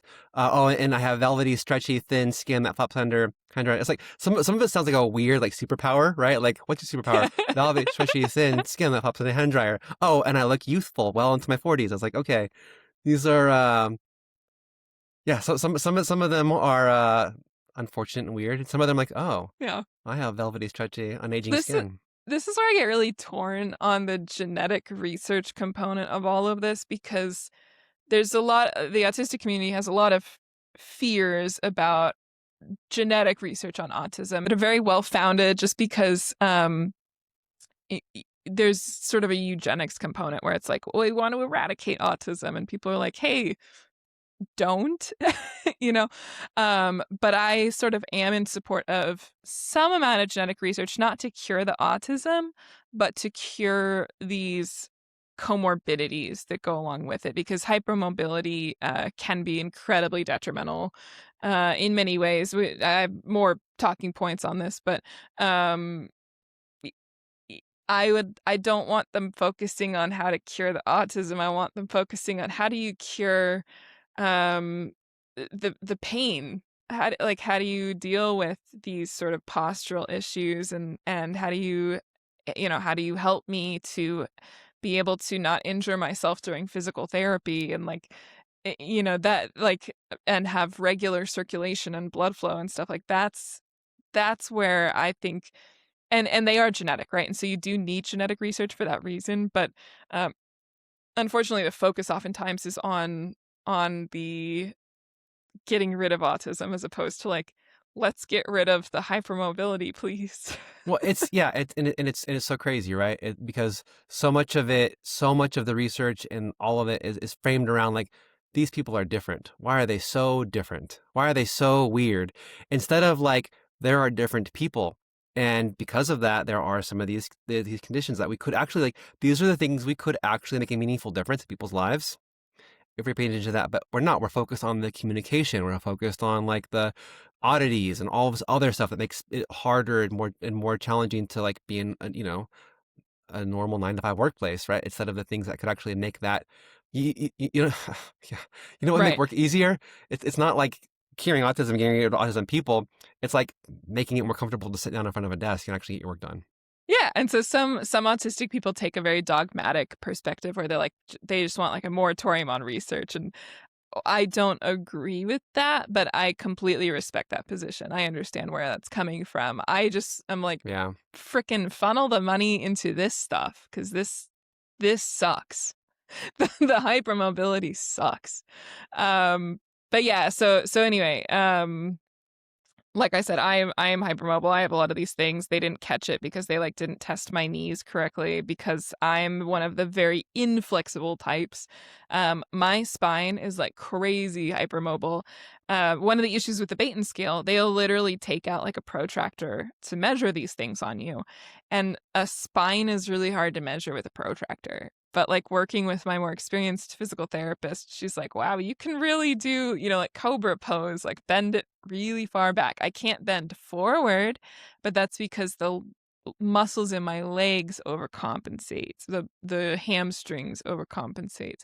But bending back, I can go really far back and I can bend my neck. I can touch the back of my head to my shoulders, which apparently is not normal. I found that out about a month ago. I like you just kind of continuously find new ways that you're hypermobile. Once again, Um, weird superpowers, yeah, right? Like, and yeah. yeah. Well, and the spine and neck ones cause a lot of more severe issues. So again, that is what they should be working on fixing. But another kind of interesting hypermobile potential indicator clue is pesogenic papules, which occur when the layer of subcutaneous fat in your heel bulges out into the dermis because of pressure. So basically, you have your sort of higher skin layers and you have tissues in between that and then you have fat beneath it, and the fat starts to pop through because the tissues are not holding it in place. So these are super common in adults with jobs where you're standing all day, or in athletes that are like marathon runners or weightlifters, like anything where there's a lot of pressure on your heel all the time. But if you're seeing it in children or toddlers or sedentary adults, that can be a red flag that you are hypermobile. So that's kind of how that can be a useful measure. This is crazy. Um, I've never heard of this until just now, yeah. but like now I know what that is. Yeah.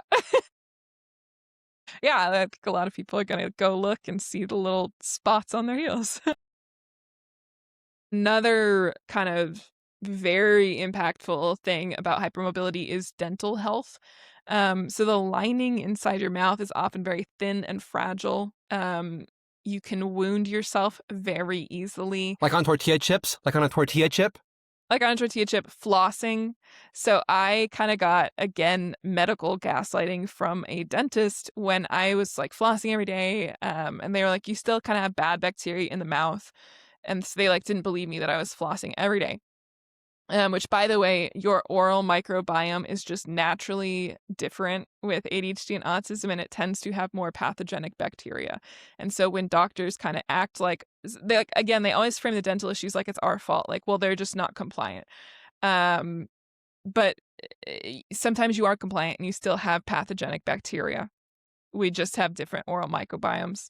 Um, I was just talking about this with my partner because we took our kids to the dentist, and it's just one of those things where it's like dentist is giving us guidance, and I'm not a dentist person, but like I want to trust the professionals, but we were not necessarily arguing, but she was definitely a lot more skeptical, and it was like, look, she actually brought this up. She was like, maybe our kids' teeth and mouth are like this because of neurodivergence, and I'm like, yeah, but the dentist is actually giving us advice here. And like, I don't know that I trust it though. And so hearing this is like, oh, okay, we actually are different. They actually are not paying attention to why these things are happening. Yeah, like with me with the flossing, I was flossing every day, and they were like, "You need to floss more." And I was like, "I don't think," I was taking their instructions incredibly literally, and I was like, "I don't know, like, and this is gonna sound kind of gross, like skin comes off when I floss. I don't know that I need to be flossing even more." Like I would have like pieces of gum coming off. And then I did kinda, because I had sort of deep pockets in my teeth, and so then I did an experiment. I didn't tell them about it. I just didn't floss for a couple months, and the pockets went away. Wow. And so my flossing was causing inflammation Uh huh. because Yep. I was wounding myself. Yeah. So, This is not me saying that like, oh, you shouldn't floss, but I have also tried the water pick flossers. Oh my God, it causes me so much pain. And I've kind of experimented with it. I can floss just fine and not be in pain. I can brush my teeth just fine and not be in pain. Water pick is like instant searing pain. And I actually think that it's like flaring up the tissue. Yeah. I don't think that it necessarily means that I have like exposed root or anything. Again, saying this, I'm not a dentist, but I brought that up with my general practitioner and she said that there it seems like water picks might not necessarily always be good if you're hypermobile. So Yeah, I mean, I think that's kind of an emerging thing. here's the other thing. Here's why I'm glad we're talking about this because, like, it's just another example. Like, everything you said, like, all of this is like we're different for these ways. But the more we know, the more like thinking about advocacy, the more we can actually like articulate why these are this way. It's just another example of like w- people think of ADHD and autism as like, oh, this person's just hyper or weird or quiet. If the thing only that happens in your brain, Yeah, and it's absolutely like not. this manifests in so many different ways. And if we know about that, right, this is why when you go to the doctor, some of these other chronic issues, health issues, pain issues, dental issues, right? All this stuff is coming from neurodivergence in ways that we're just completely ignoring when you don't talk about the stuff with your doctor and why things are coming up. And it makes the treatment different. It makes um, the what you do about it different. It makes the way you approach it different. And it means we have to advocate for ourselves even more. I think every dentist should have to take mandatory training on ADHD and autism, if I'm being honest, because this is all just the tip of the iceberg. So poor wound healing and excessive bleeding are very common with dental procedures. Early onset gum disease and gum recession is very common.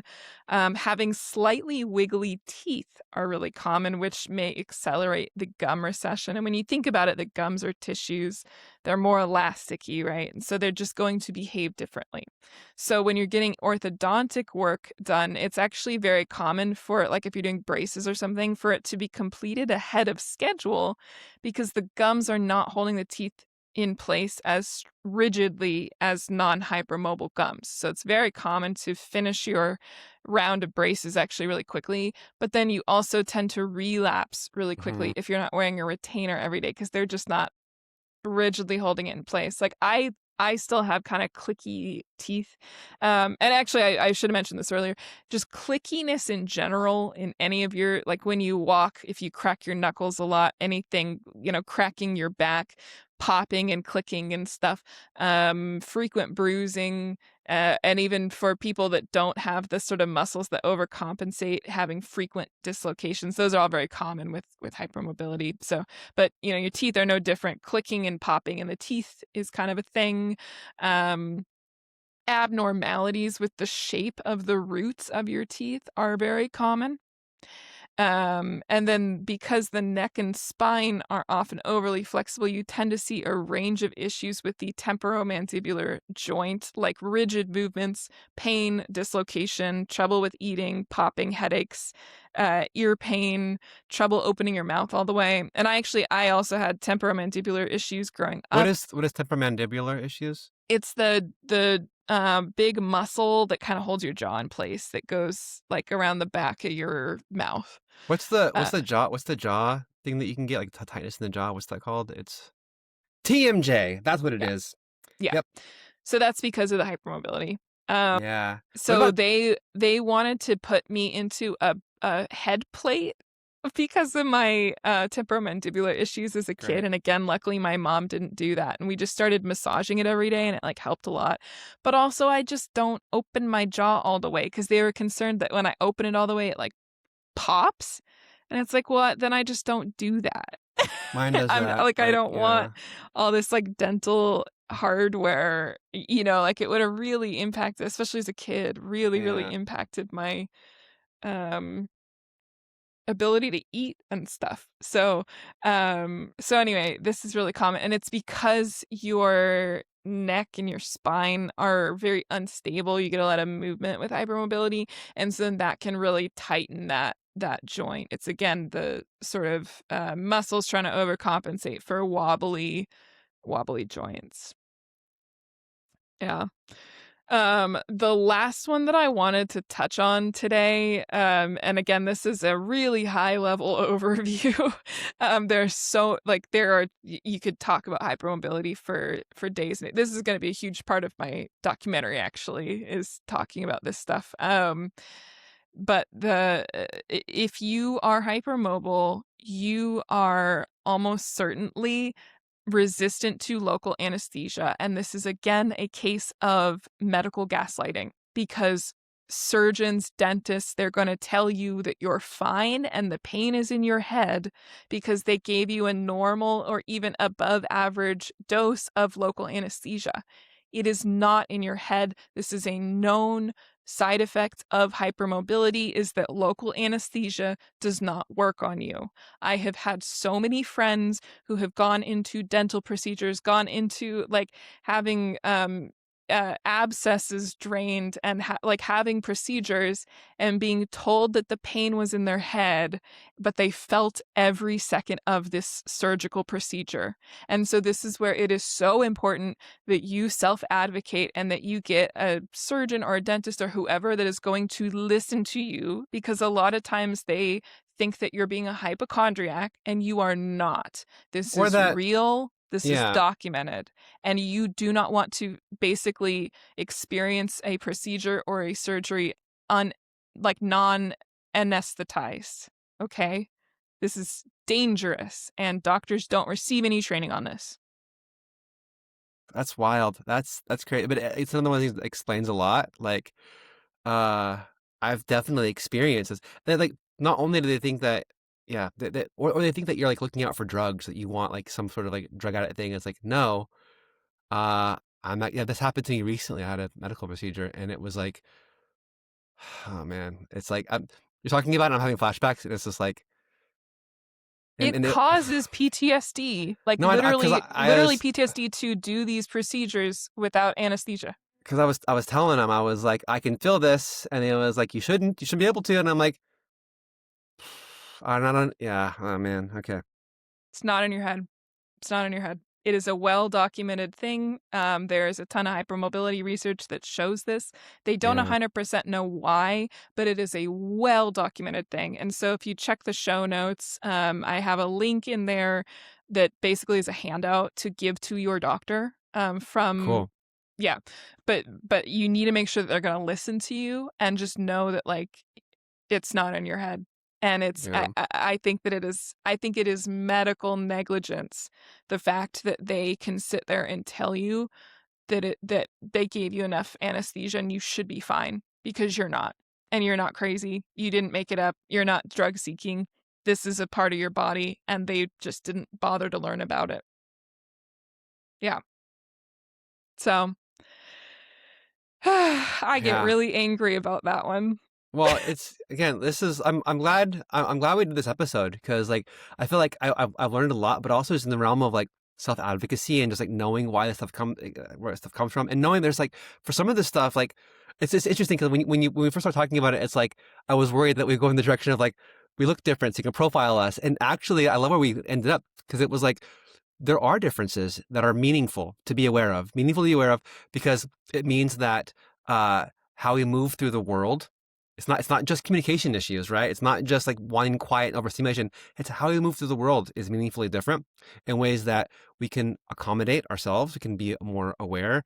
It means that like a lot of the chronic pain issues, a lot of this other stuff, there are treatments that if we know about them can help a lot of these issues, right? If we know that it's more than just what's in your head, right? And then this anesthesia thing is huge, right? It's like knowing that, And again, this is tip of the iceberg. It affects every part of your body. We could talk for days. I'm having another common one, gallbladder issues. Very common to have gallbladder issues with hypermobility. They will take your gallbladder out, they'll examine it, and they'll say there's nothing wrong with it.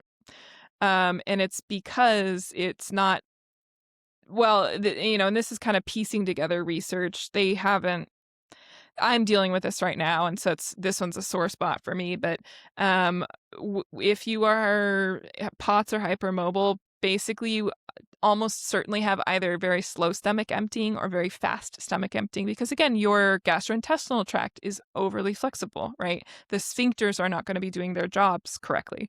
So when you have fast stomach emptying, you're going to get whole chunks of food in your gastrointestinal tract. That's going to cause SIBO because when you have undigested food in the intestine, it's supposed to be broken down at that point. So that can be um, food for pathogenic bacteria, like bad bacteria. Um, so that's where you kind of get the gut dysbiosis is potentially because of that. I don't know that anyone has drawn a causal relationship there, but you can sort of go and draw the lines yourself if you look at all these studies. I have what's called gastroparesis. It's slow stomach emptying. Um, and that's because like I finally realized it's like not normal to feel food in your throat like 4 hours after you ate, um, so my stomach is not going fast enough. That can cause gallbladder issues because it's like getting backed up and not releasing bile normally. And a lot of the protocol for managing gastroparesis is in many ways the opposite of the protocol managing gallbladder issues. But they've not really spent the time to look into it. And so a lot of hypermobile people just end up getting gallbladder surgery and then they'll look at the gallbladder and there's nothing wrong with it.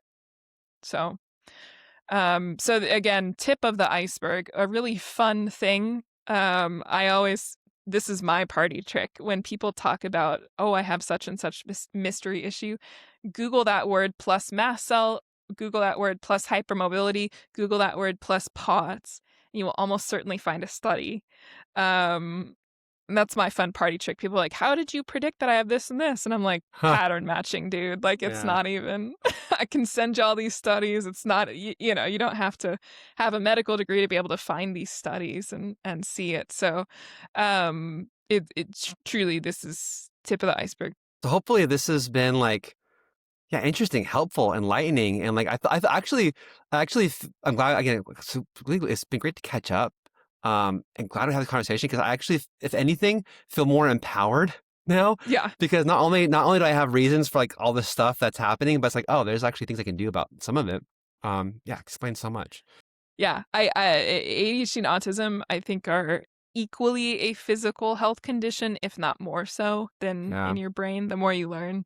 And it truly changes the way that you interact with every single medical system in your life. And so, very, very important to be self advocating and self informed because the doctors are not spending time learning about this stuff. A lot of it is like newer research. By newer, I mean in the last 20 years. yeah, And they don't keep up. I'm sorry if this sounds overly negative with doctors, but we just so many of us over our years develop so much medical trauma and have so many yeah. sort of incorrect medical interventions that it is kind of natural to develop like a skepticism towards doctors when Well, not that happens. and So and not only that, but like the medical system is messed up, and so doctors have too much on their plates to begin with. So it's not, and it might not even be out of true negligence. It's just they have a lot to do, and if they have plates that full, they're probably not paying attention to every little thing, right? It just means we have to when be I can better tell you about. from looking into the documentary, that's a global issue. A lot of people think Yeah, it's unique to their own country, where they're like the appointments are too short, the wait lists are too long, blah blah blah. I've not really found a country where that's not an issue, to be honest yeah. with you. Wow. So Well, and so this is where just again self advocacy, knowing what to tell the doctor, knowing what to look out for, knowing when to be persistent is super helpful. But anyway, yeah, thanks for being great catching up. Thanks for listening. If you made it this far, you're awesome. yeah. You're definitely in like the super elite club. Let us know in the comments. What's your weird hypermobile You want party to trick? talk What's about your your country's medical system for the documentary? Shoot us an email at itsjustadhd@gmail.com because I'd love to hear your stories. yeah. And party trick. I want to know what are people's party tricks? Like Yeah. what are they busting out? I just want to remind you that this podcast is for informational purposes only and should not be considered medical advice. It is not intended to replace professional medical care. We are not doctors. We don't claim to be. We are just a couple of nerds who find this information and this research really fascinating and we want to discuss it, but please keep your medical decisions between you and your doctor and keep us out of it.